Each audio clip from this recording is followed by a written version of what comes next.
সকলকে স্বাগতম জানাচ্ছি কুকিং ব্লগের আরেকটি রেসিপিতে। মাংসর স্বাদে ডিম বাপা রান্নার রেসিপিটি ধাপে ধাপে দেখার অনুরোধ রইল। প্রথমে আমি 4টা ডিম নিয়েছি, খোসাটা ফেলে একটা বাটিতে। স্বাদ মতো লবণ দিয়েছি, সামান্য পরিমাণে গোলমরিচের গুঁড়া দিয়েছি। ডিমটাকে ভালো করে ফেটিয়ে নিচ্ছি।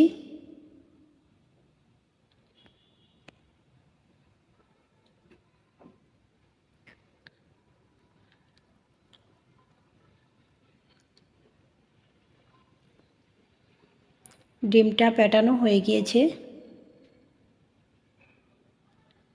তো যেই পাত্রটিতে আমি ডিমটা ভাপাবো ওই পাত্রটিতে আমি অয়েল ব্রাশ করে ডিমটা ঢেলে দিয়েছি। চুলাটা অন করে একটি পাত্র বসিয়ে দিয়েছি, একটা স্ট্যান্ড দিয়েছি, পরিমাণ মতো জল দিয়েছি, ডিমটাকে ভাপিয়ে নিয়েছি।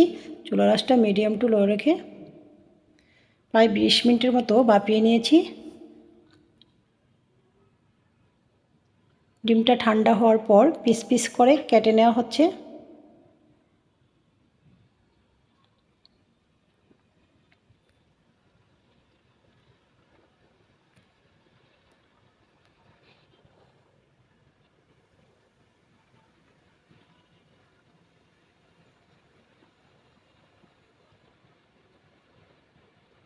তো ডিমটা রেডি হয়ে গিয়েছে রান্নার জন্য। তো এই পর্যায়ে আমি চলে যাব মূল রান্নায়।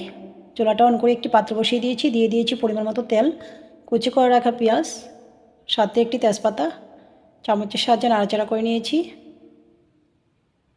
পেঁয়াজটা খানিকটা ভাজি হওয়ার পর দিয়ে দিয়েছি কিউব করে কেটে রাখা আলু, আবারও নাড়াচাড়া করে নিয়েছি। স্বাদ মতো লবণটাও দিয়েছি।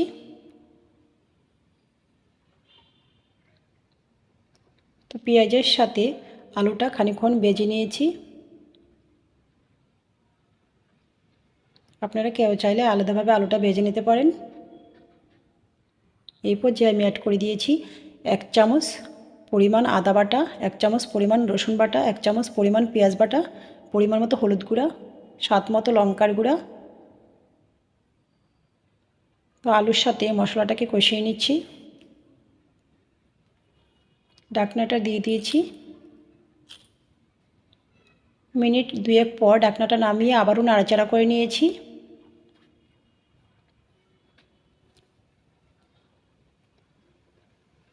তো এই পর্যায়ে আমি অ্যাড করে দিয়েছি একসাথে টেলে রাখা জিরা, ধনিয়ার গুঁড়া, আবারও নাড়াচাড়া করে নিয়েছি।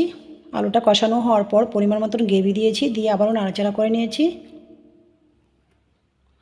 ঢাকনাটা দিয়ে দিয়েছি খানিকক্ষণের জন্য। ফিরে আসছি খানিকক্ষণ পর। ঢাকনাটা নামিয়ে আবারও নাড়াচাড়া করে নিয়েছি।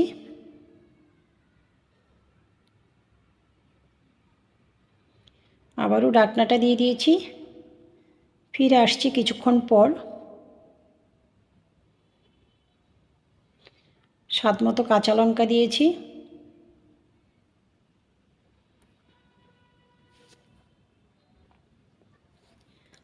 এই পর্যায়ে আমি অ্যাড করে দিয়েছি ডিম, আবারও নাড়াচাড়া করে নিয়েছি।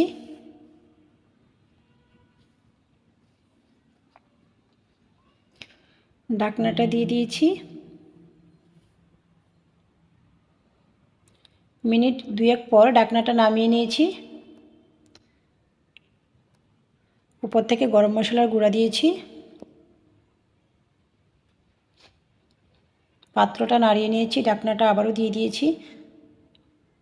মিনিট খানেক পর চুলার আঁচ বন্ধ করে দিয়েছি। আমার রান্নাটা রেডি হয়ে গিয়েছে। ভালো লাগলে অবশ্যই ফেসবুক পেজটা ফলো এবং ইউটিউব চ্যানেলটা সাবস্ক্রাইব করে সাথেই থাকার অনুরোধ রইল। সকলকে ধন্যবাদ।